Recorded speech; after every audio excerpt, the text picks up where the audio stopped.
Hi, everyone, and thanks for jumping on with us today. My name is Lauren Conaway. I am the marketing manager at Principal LED, and we're excited to have you guys on the call today. Jeff will be taking over here in just a second to walk you guys through the production edition of LED Wizard 8. And as always, please remember, if you have questions, go ahead and shoot those on over through the questions tab, and we will answer as we go. Or if you want to hold your questions to the end, we'll make sure that we get those covered and answered for you. So with that said, I'm going to pass it over to Jeff. All right, Lauren, thank you very much. Hi, everyone. Thanks again for joining today. As I know a lot of you have over the last few weeks, this is the fourth Wednesday wizardry training, and today we're talking about the production edition. And this is a great topic. I think it's something that not everybody knows a lot about. So I'm excited to explain this to you and help you understand, the production capabilities of LED Wizard. So that's what we'll do today. This is the agenda, and so the production edition has really 5 elements, and this is what we'll focus on today. So the router layer, the auto mounting holes tool, the channel letter return plots, exporting to an automated bending machine like an AccuBend or a CLN bender, and then in a general sense, full-scale vector export. So those are the topics. As always, if you have any questions, please type them in there, and Lauren will interrupt me and ask the questions.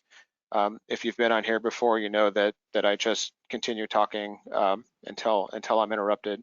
So please, if something's not clear, go ahead and just interrupt with a question.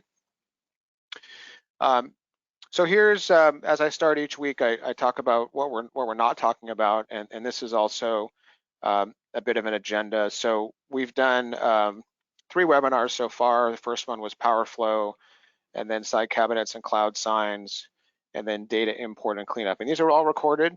To access these, if you haven't seen them, you just go to the link of the original webinar and pretend like you're signing up, and then you get access to the recording. So on the schedule, next Wednesday, we're not doing a training. Instead, we're announcing our partnership with Crotech. And just as a little preview, this is a company that does RGB lighting with DMX technologies, among others. And they do some really amazing stuff, and we're working with them to bring some of those capabilities into the sign industry. So that's going to be really an exciting webinar. It's next Wednesday at the end. Lauren's going to give us some more information on that. So there are 3 new trainings that we added. The following week, May 6th, stats and title blocks. May 13th, power supply loading. And then May 20th, vectorizing, on-screen digitizing, and freehand drawing. So how to handle bitmaps as artwork. Okay, so that's kind of the schedule, a little bit where we've been, where we're going. I did want to just introduce the production edition here, and I've put this little table back up as a reminder of the pricing. So, the production edition is $19.95 a month per seat. If you're a large organization, you wouldn't need the production edition really on every seat. Maybe you would only have it on a few of the seats.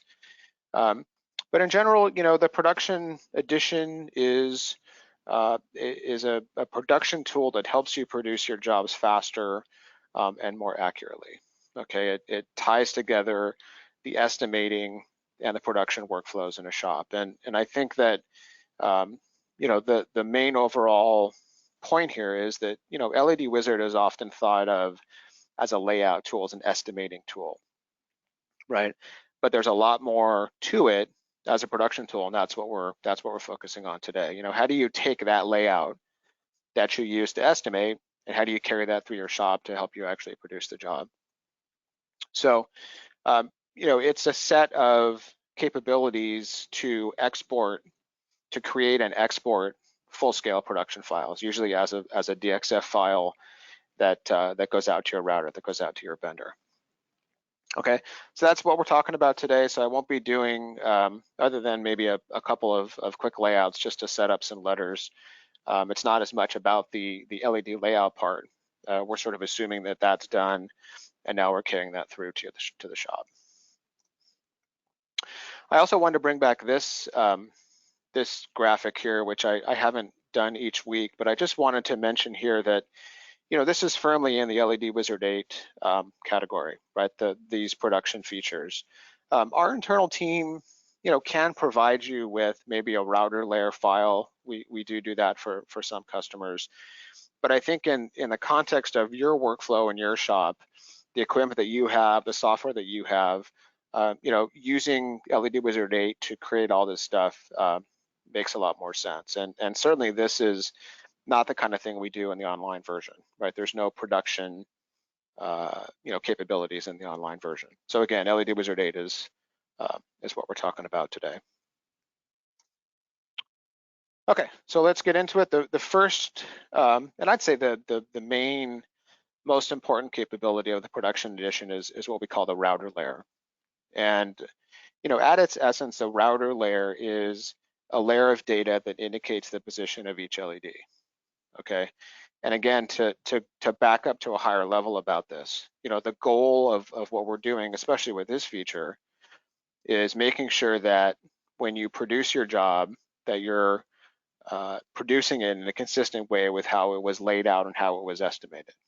Okay, so, you know, the production edition is about making sure that there's a linkage really between sales and production. And, you know, in a big shop, there's different departments, there's different folks. As a job moves through the shop, it's easy for changes to be made. It's easy for people, you know, downstream to make decisions that are different from how the job was estimated. And if you're not careful about maintaining consistency, you can produce a job in a very different way from how it was estimated, and then perhaps you're losing money instead of making money on that job, right? Maybe some guys in the shop are making decisions about the job on the fly, right? That weren't planned or that weren't built into to the job. So that's kind of what we're doing here. So the router layer is it's exported as a DXF, and the idea is that you etch or mark directly on the letterbacks. Okay, the position of each LED. All right. So two main points about this. Number one, it maintains accuracy, as I said.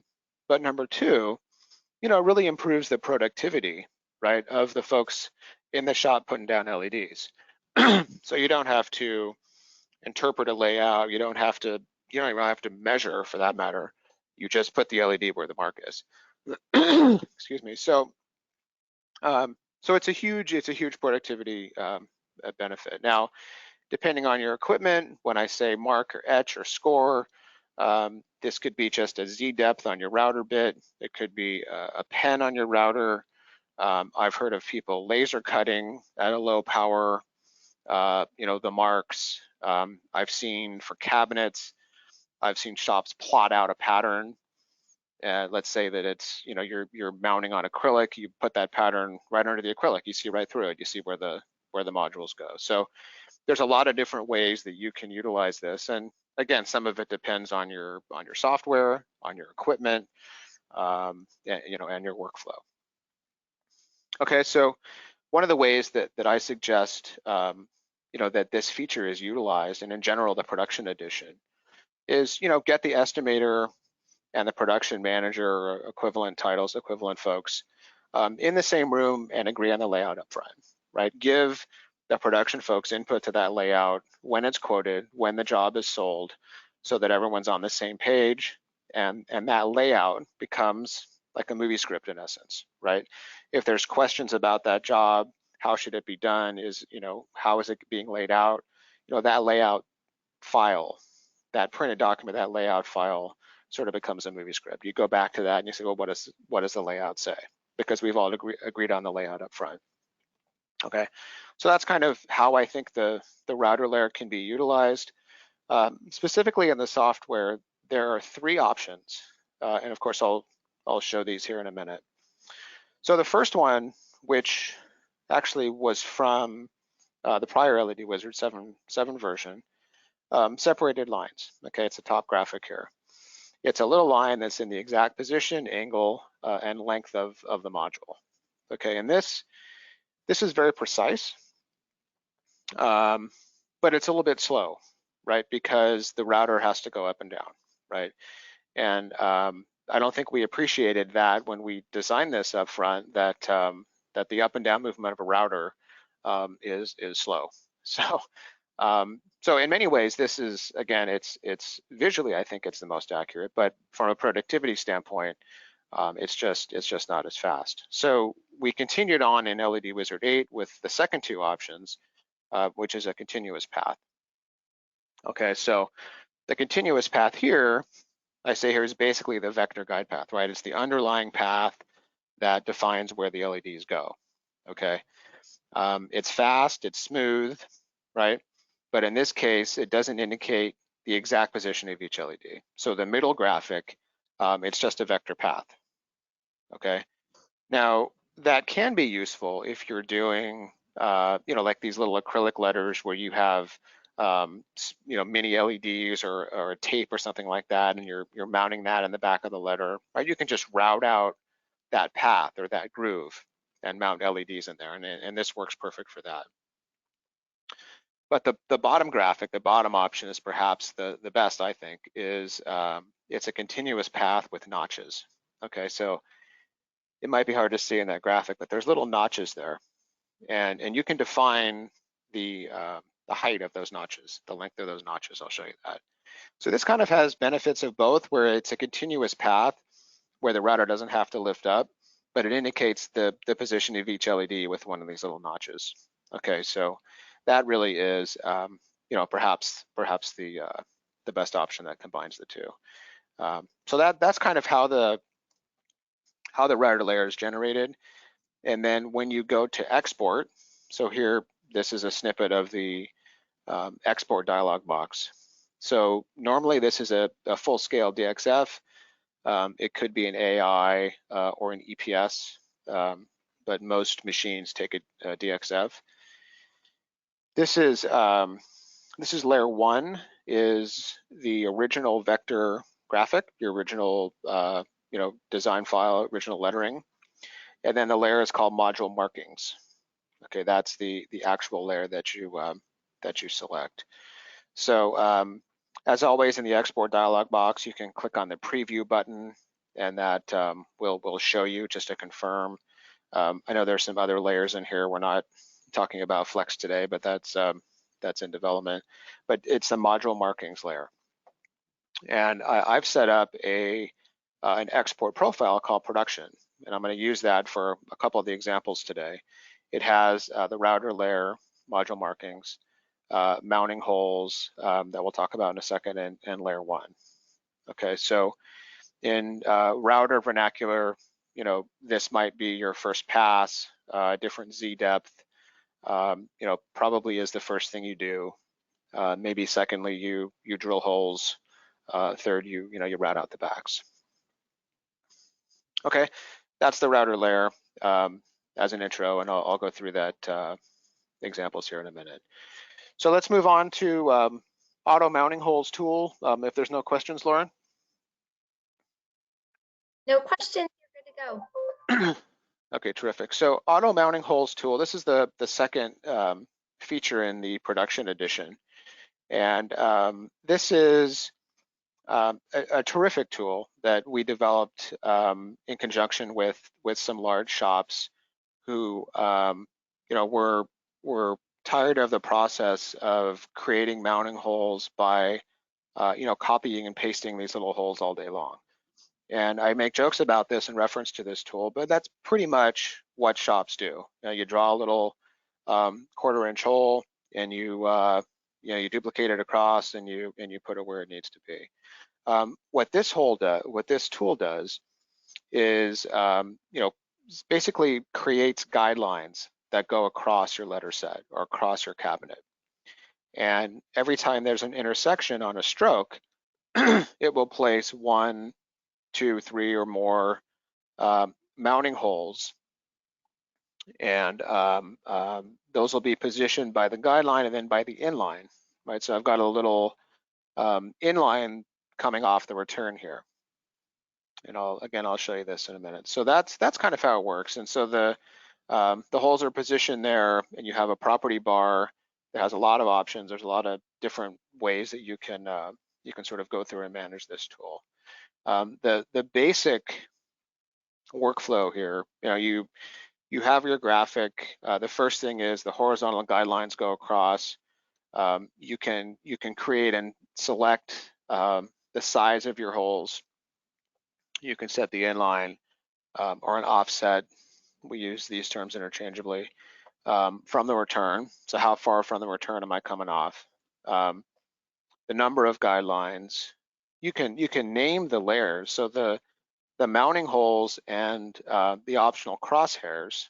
So if you, in your shop, if you just drill holes, then you can just put a crosshair, as opposed to if you route the holes, you would put it in the little circle. So you can name those, and then when you export, you can select different layers that you want to export. So you select the number or position of the holes in the stroke, and then you click on Add Holes. So everything in this tool is in preview mode prior to actually committing and putting the holes in there. And then if you want a set of different sized holes, then you would just run the tool again. You'd run the tool a second time, and maybe this is wiring holes, right? So you can run the tool multiple times, but it's a one size hole for each time that you run through. Okay, and I think most of the time this is used for channel letters, but I also want to just give an example here for cabinet. And the tool has what's called even distribution mode. And you set basically a maximum value that you want to have as the maximum distance between your holes. Okay, so I think I have my example, yeah, here, 18 inches. So if you have a cabinet or a really big letter, like a Z, for example, and you need to put more than 3 holes, 1, 2, or 3 holes is really the default. But if you want to add more holes, you turn on this tool, and it will evenly space the holes, not to exceed, in this case, 18 inches, right? It may be 16 inches, but it won't be more than 18 inches. So this is a good tool for cabinets as well. I mentioned here at the bottom, you can save common cabinet layouts with holes in the object library. If you're not familiar with the object library, that's a little tool where you can save things to it that you commonly use in jobs, and then easily click and drag those in. So as an example, maybe they're real basic size cabinets that already have mounting holes or something. Okay, so that's mounting holes, and again, I'll spend more time on the software here in a minute. So channel letter return plots is the next item here, and this is actually a capability that we've had in our software, area software, Sign Wizard and Neon Wizard for years, and it's a really terrific tool. I always say it's the next best thing to an automated channel letter bending machine, right? It's a step up from doing this manually, but it's not quite like a machine, right? It's not as automated as a machine. But what this tool does is it creates a pattern. We call it a return pattern. And you plot this pattern out, and you slice each pattern for each return. You tape it up to the return, and it shows you where to bend, where to cut. Well, the length of the pattern is the exact length of the return. So it shows you where to bend. It shows you, is it a radius bend? Is it a hard bend? Is it a normal or a reverse style bend?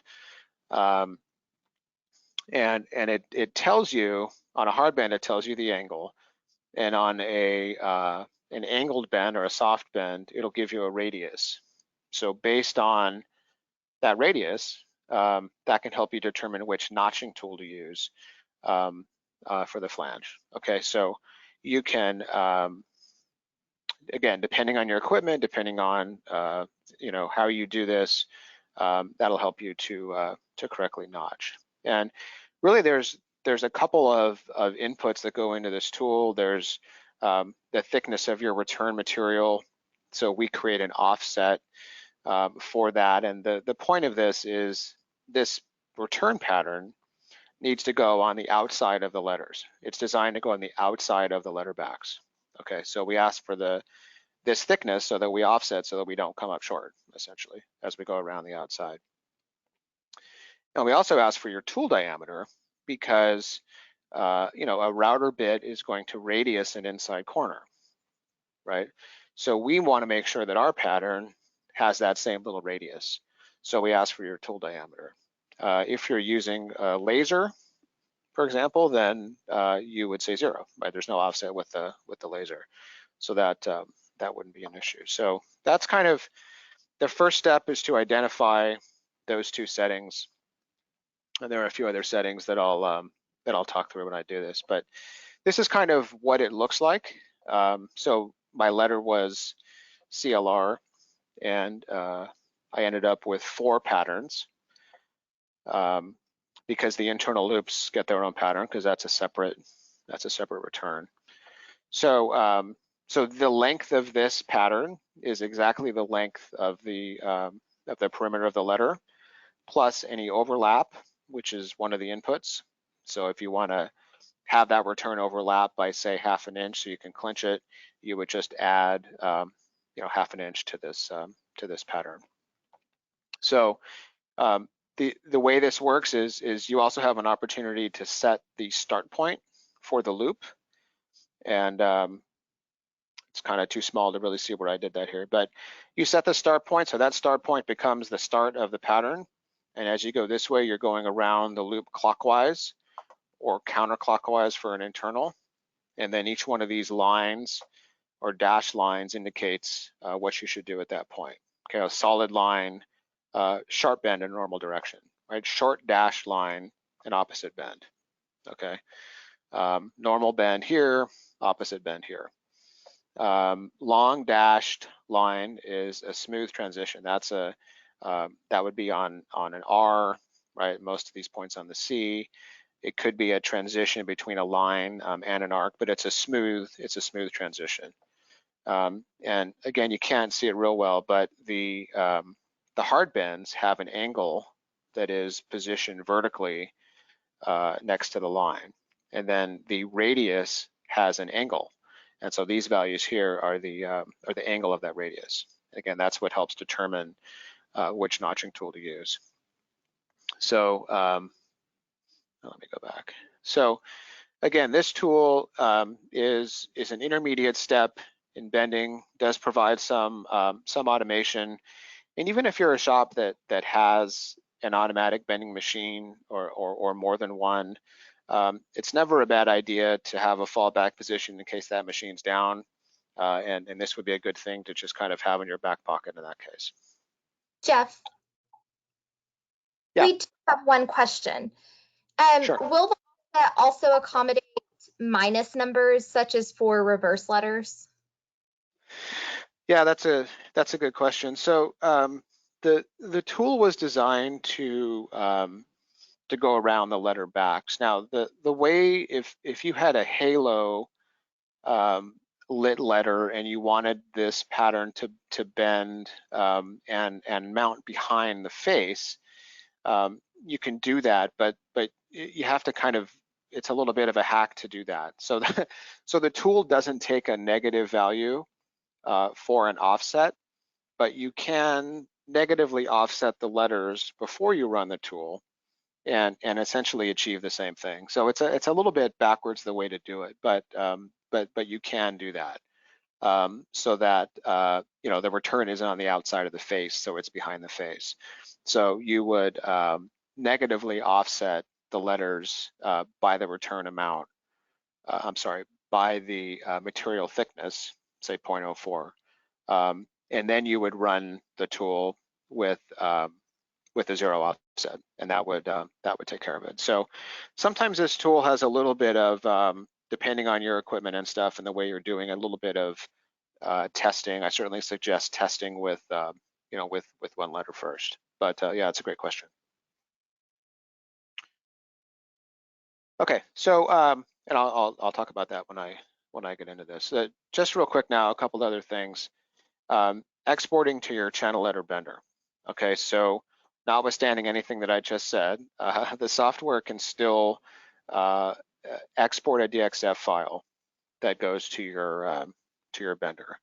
And remember that a DXF file is arcs and lines. Okay, so if you have all chords, which would be this center example here, or more commonly, if you have artwork that has Bezier curves, okay, which will be essentially what you'll get out of Illustrator or Corel. A lot of applications create Bezier curves, and Bezier curves are great, right? Because they can define a complex shape in a minimum number of nodes, but your router doesn't know about Bezier curves. Okay, so you have to convert from Bezier curves to lines and arcs. Okay, and I talked about this, was it last week? We talked about optimized vectors, we talked about alt smoothing. So these are tools to convert artwork, clean up artwork, and this sort of thing. And for this task, that's important. Okay, the machine, whichever machine that you have, will be expecting artwork that looks something like the bottom. It doesn't want artwork that looks like the top example or the middle example, right? So, we've worked with the folks from AccuBend and CLN of South Florida for decades for the AccuBend folks. We go back with them, both of them really, for a lot of years. And what they want is data that looks like the bottom. Okay, so if you have, and they have software that helps in this, but it's always better to give them a file that's already clean the way that they're expecting, so that they don't have to do anything else with it. If you have too few arcs, then they can sort of get lost along the way, right? That's not really enough data points for their purpose. If you have too many points, then the machine kind of chokes on that. It says, there's just not enough of a change point to point. I don't really know where to go. Am I going around an arc? Is it a straight line? Each point is too close to the next one, in which case they end up skipping points. And anyway, so what you want is the bottom example, and you want arcs that are, say, 30 to 45 degrees. And the CLN folks, I think, give the best analogy, which is, think of the hands of a clock. Okay, there's 12 hands on a clock, so you have 12 30-degree arcs in a circle. Okay, that's a great analogy, and that's looks like more or less that's what this example shows. Okay, that's a good number of points to think about. So we did talk about this a little bit last week. I'm not sure if I'll have time to do this again today, but optimize vectors, as a first tool to run when you import something, and then alt smoothing in a more manual way to go in and clean up points. Okay, so this is the final, I think the final slide before I get into this, and this is just, in a general sense, the production edition will export a full-scale vector file. The regular edition of LED Wizard 8 only exports a scaled PDF.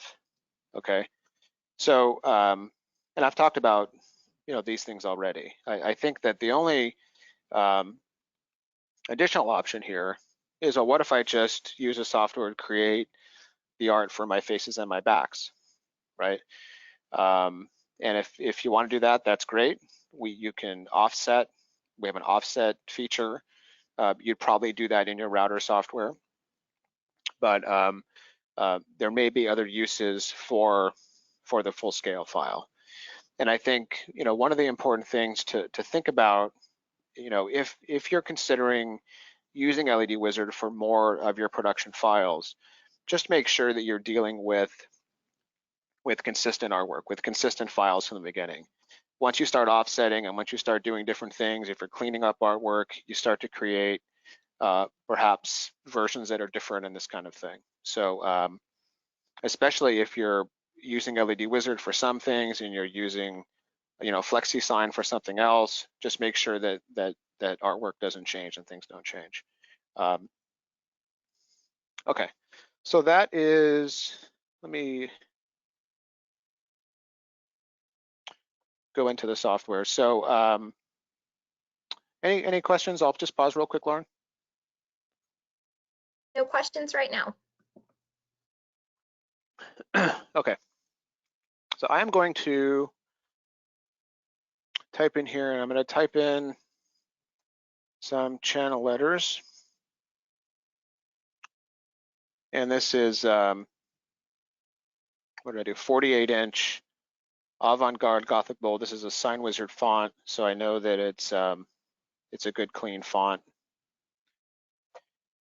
I'm gonna go into PowerFlow, and I'm just gonna do a single run layout, and this will be my layout for creating a couple examples. I'm gonna do Patriot Medium, our new Patriot 24-volt module. So let's do that. It's just gonna be a single run layout. I'm doing 4-inch depth. We have a stroke of about 12 inches on these letters. Okay, so the first thing I'll do, so I'm not going through to the template. I'm not creating the stats and all that. I'm just going to use this as my file for first for the router layer. Okay, so I'm not going to go in and edit or clean this up. It looks pretty good. I would consider doing maybe a couple things here, but I'm not gonna, that's not the topic for today. So here's my layout. I'm gonna go to the LED menu, create router layer. And this dialog is where I choose one of the three options that I talked about before. So the continuous path, unchecking that. And that just means that I'm just gonna create the lines in this case, okay? And so these are the lines. That's very simple, right? These lines, if I go back and zoom in, you can't even really see them. They're just in the exact position here. So if I move that off, that's what the router layer looks like as individual lines. Now, if I go over here into my layers tab, and I don't know how many use the layers tab, but this is a place where I can see I can see different layers of data, right? So down here at the bottom, module markings. This is the name of the layer that comes in, and when I export, I would be able to select or deselect that layer, and I'll do that here in a second. Okay, so pretty simple. That's the first option, and I will also say that this is really the last thing that you want to do. Okay, so if you're creating a router layer, you certainly don't want to, change module position or do anything else. It's really one of the last things that I like to do at the end. Okay, so let's go ahead and go back in, bring this up a little bit, and I'll run the tool again. And this time, I want to select continuous path, but no notches. This is going to be the second option that I talked about before, just a basic continuous path. Okay, that's what the path looks. It's very clean. Again, had I edited, maybe I would clean up that corner and this kind of thing, but basically that's it. So, it's going to go to the end of the modules. It doesn't, perfectly approximate the stroke in all cases. It's the actual path of the LEDs. Okay, so maybe this is a little bit shorter than this, and that's just because that's where the end of the module was. So again, pretty clean, just a straight, export of a nice and smooth path. Now the third option has the notches, and these notches, I have 0.248 inches for some reason as my notch, my notch length, and module mark length. So that's 1 inch. So that's the sort of the straight line that goes with each notch. I'll show you that. So this is what the notch pattern looks like. Okay, so every time there's that little notch, that's where the LED goes. And you can't really see here. But this is the 1 inch. This is the line. This is what the vector data actually looks like. So that is, even though this is a curve, that's essentially a straight line, and then that's a value that you can play with. So if I change the notch could be bigger or smaller. It doesn't need to be very big. You just need to be able to see it.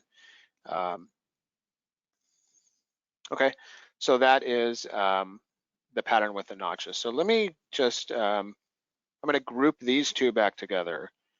And remember that when you export, you can export just a selection of, I don't have to export the entire layout. So I'm just going to select this and then do export. And what I see here is my my layers to export.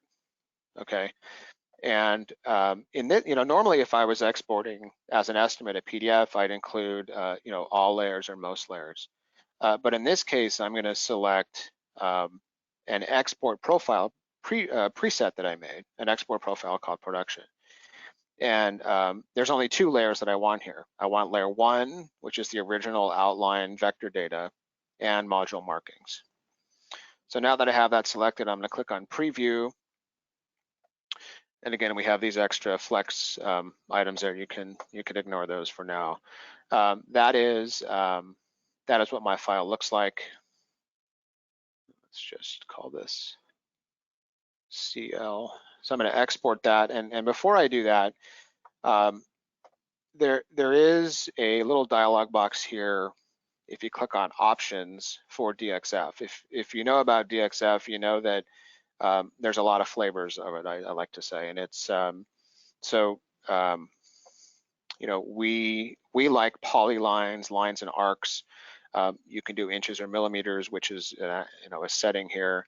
Polyline lines only, separated arcs and lines exploded. Generally, we only use that actually when you're exporting to an AccuBend.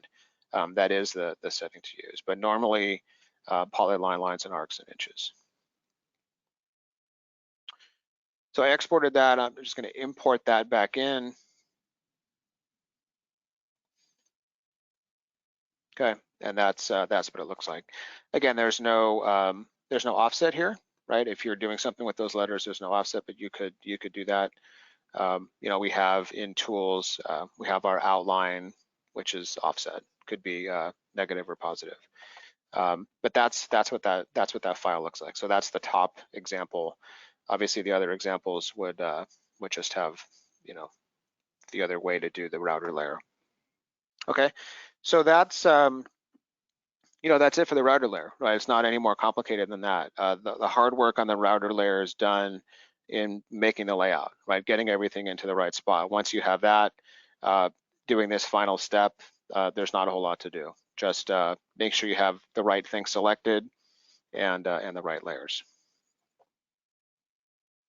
Okay, so let's move on, and I want to talk about the auto mounting holes tool now. And I'm going to use the same example. I think that this has, it has the notches layer under there, which is fine. So here's how the auto mounting holes tool works. You want to select again the artwork that you're going to work with, and definitely in this case you want to have the LEDs in there first. Don't run the mounting holes tool first and then use that to populate, because you'll have all these circles in there that'll mess up our path. And you want to know where the LEDs are to figure out where the holes should be. So LED auto mounting holes tool, and essentially what this does, as I mentioned, the first real option I think is to figure out how many of these horizontal guides that you want. Okay, and that's this drop down right here. So these are 48-inch letters. I'm going to say 3. Maybe you could do it in 2. So it puts the paths here, and then the guidelines, and I can drag them to exactly where I want them. but don't drag it outside of the offset amount, because then that'll get cleared out. So it could be right on the offset line. I usually do it just a little bit inside of the offset line.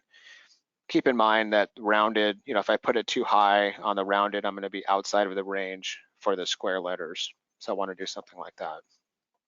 Okay. Now, the second option, I suppose, could be what's the inline amount, right? How far off am I coming from? Let me click on preview. So every time you make a change in this tool, you have to click on preview. You're always in a preview mode, essentially. So this inline amount I have at 1 inch. This is a pretty big letter. Let's say I do 1.5, click on preview. See how that inline came in a little bit, and I'm just barely inside there, so I guess that's still okay. So that's my inline amount. And then next would be deciding on the size of your hole. Okay, so I have presets here, and I can add hole sizes, and it's easy to do. You just put it in here and then click on the plus button. But I have a quarter. Let's say I'll do 3/8. Click on preview. So that's a 3/8 hole. Okay. Past that, you then decide, okay, how many mounting holes do I want across a given stroke? All right. So the way that this works is every time that there's an intersection across a stroke, it's going to put 1, 2, 3 or more holes.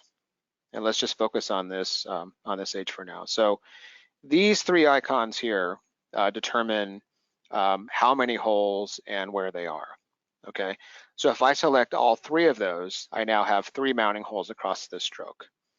Probably overkill. Okay, if I take out the middle one, I have right and left. Let's say that's what I want to do. So the H actually takes 10 mounting holes in this case, 2 here in the middle, 4 each on the top and the bottom. The A, same number actually. So every time that there's an intersection, it's it's going to put those holes. All right, and it's easy to change this. Right, smaller letters, you might just do 1. Sometimes if the LEDs are in the middle, you want to put the mounting hole on the side. This is completely up to you about how you want to do it. Now, if you have a very large set of letters or a cabinet, and I mentioned that we have this idea of the horizontal spacing. Okay, so if I want to make sure on a very big letter that I have enough holes, then I would select maximum horizontal spacing, let's say 18, and I would click on this option right here, okay, even distribution mode.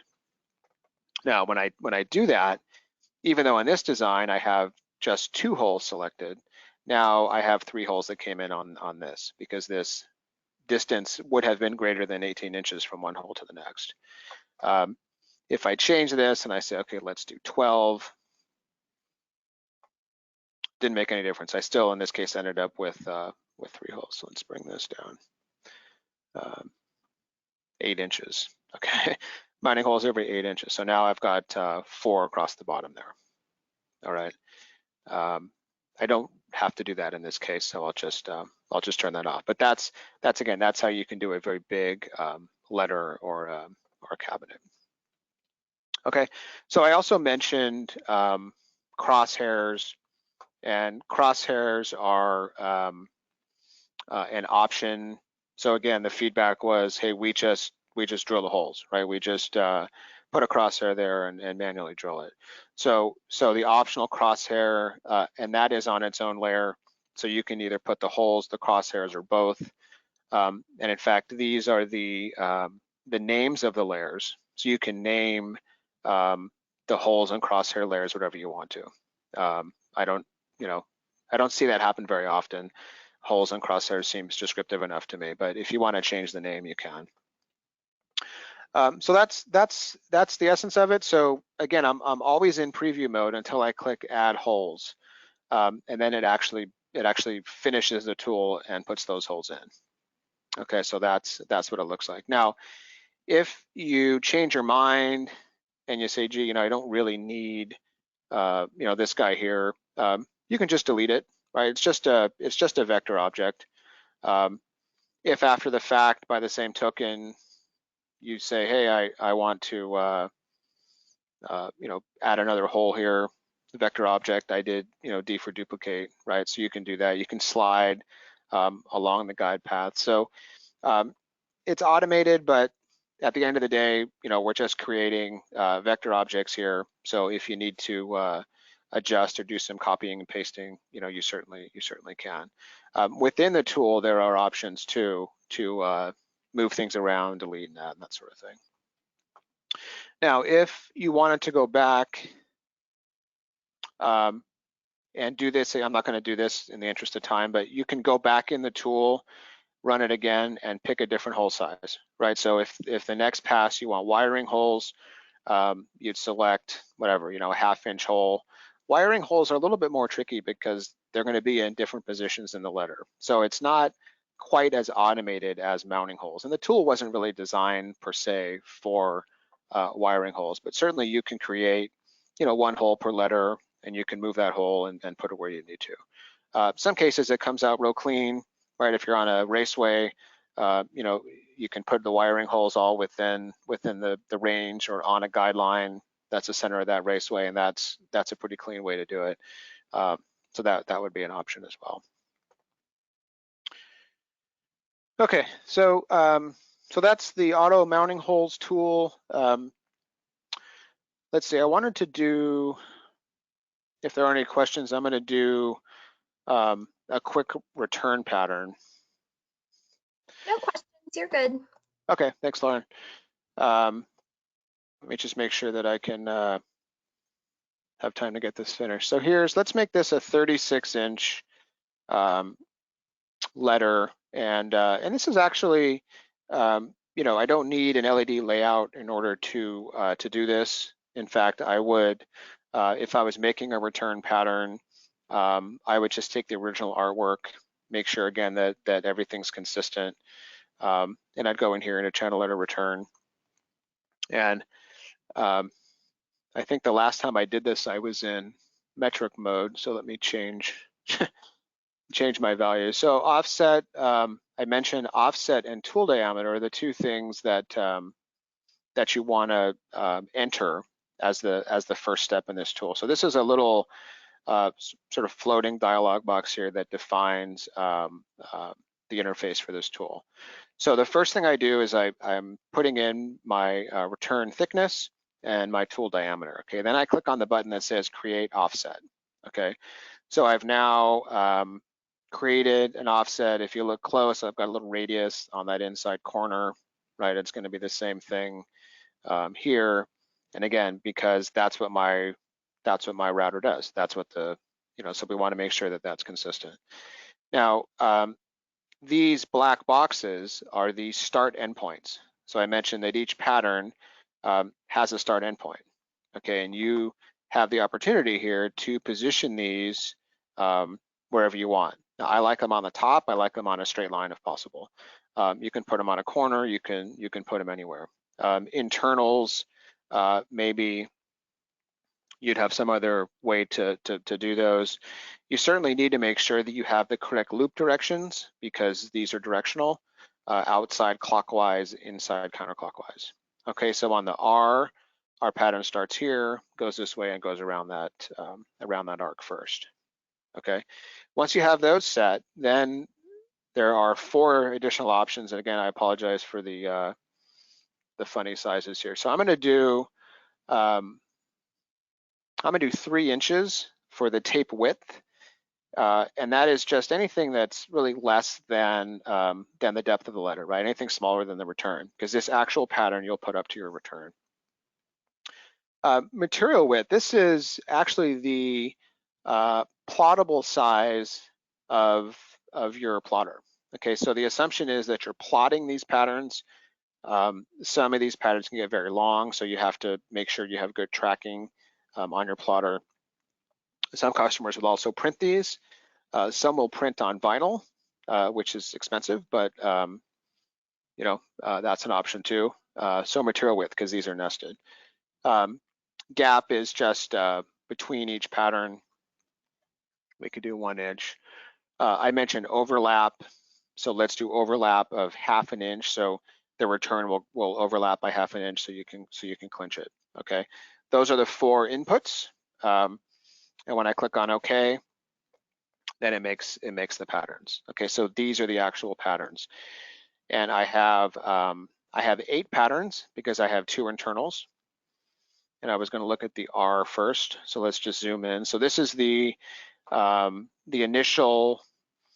We put a little graphic at the beginning to kind of get, so you can get your bearings here. So the end of this pattern is this start point here. Okay, and we're going clockwise around, and this first mark here, we used to call it maybe a tick mark, is the beginning of this radius here. Actually, sorry, this is the beginning, a very slight radius here at the beginning. Jeff, Yeah. what happens if you don't enter the tool diameter? Will it do a hard corner with no radius? Correct. Okay. That's correct. Yeah, if you have a laser, or I don't know if like a plasma or a water jet can be that precise, I think it is, you can put 0 for the tool diameter. Yeah, exactly. So this R will, this pattern will continue. 12 inches is my radius on that, and here's my my little inside corner there that is that has that little radius, and then we get down, and most of these are straight lines. So if I look to the end, so again, here's a straight line, right? That's a hard bend, 89 degrees, 90 degrees. And then this little bit here at the end, this is my 1/2 inch overlap. Even though it just shows a line to indicate that that's the overlap amount. So if I click on this R pattern, okay, this is 145.7687 inches. And if I went in and looked at the total perimeter here of the R, it would be the exact value minus 1/2 inch. Okay. So essentially that's how this works. Okay, you plot this out, you strip down the returns, you tape them, paste them up to the returns, and it tells you exactly where to bend. Now, one thing that is important here, similar to exporting to an automatic bending machine, is you do want this artwork to be clean, right? I've seen some of these patterns where you know, someone didn't really clean this up, and there's a million points along these arcs, and it becomes not very useful, right? In that case, some customers will prioritize the hard bends, and they'll do the hard bends first as the most critical, and then you know, use the softer bends as a guideline. You know, I mean, you're going to have the back right there in front of you, right? So maybe the hard bends are you know, are the most critical. So I think it's something that you know, try it out on a letter, you know, test it out on a you know, an 18-inch R, capital R, something like that, to sort of get your feet wet on it. The internal loop here, okay, counterclockwise loop. Otherwise, everything's the same. It just goes the opposite direction. Okay. This will also work for metric. There's nothing about this that doesn't also work for metric. I think the biggest challenge that I've seen with this is, in some cases, the sheer size and the sheer length of these returns. We don't have an automatic way to cut this down to a certain size. Like, customer might say, well, I've got a 10-foot break and I need to stay within that. So if that's the case, you basically just have to break these. You can vector edit and just break the loop open. Just do it on the top and bottom. You have to break into loops. It's not difficult, but it's a little bit more manual. In which case you could then deal with these things in more manageable chunks, and then you can put them back together after the fact. So again, you know, you look at this letter N. What did I do? A 36-inch letter. You know, I've got 191 inches, right, of a pattern. So that's pretty far for your plotter. So that's really the main gotcha that I've seen. But you know, we used to promote and advertise this feature as you know, throw away your tape measure, right? You don't really need the measuring. The measuring is all done here for you. Okay, so that's about as much as I think I can do in the time we have. And of course, the last couple items were just exporting to a DXF, and you know, some of the vector cleanup tools and those features, some of which I talked about last week, you know, would apply here, right? So you know, anything that you export to a DXF for production should be, you know, should be a cleaned up file. You know, I've been focusing on DXF as the format, but again, in reference to last week, as we talked about artwork, there are additional formats that you can use, AI or EPS, you know, probably being two of the primary ones. And I'll just finish, unless there's any more questions, just with the logical extension of this, which is, you know, in your shop, what other software programs do you use?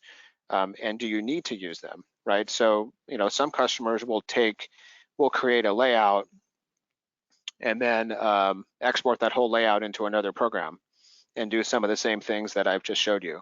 So maybe you don't have to do that, right? Maybe you just go from LED Wizard straight to your router. So it's something to consider. By the same token, the topic we discussed last week of importing, you know, maybe you don't need to import into Illustrator first or FlexiSign first. Maybe you come straight into LED Wizard with your artwork. So there's an opportunity on the front end and the back end here to perhaps, you know, clean up your workflow a little bit and do a little bit more in LED Wizard. So that I'll just leave you with that idea.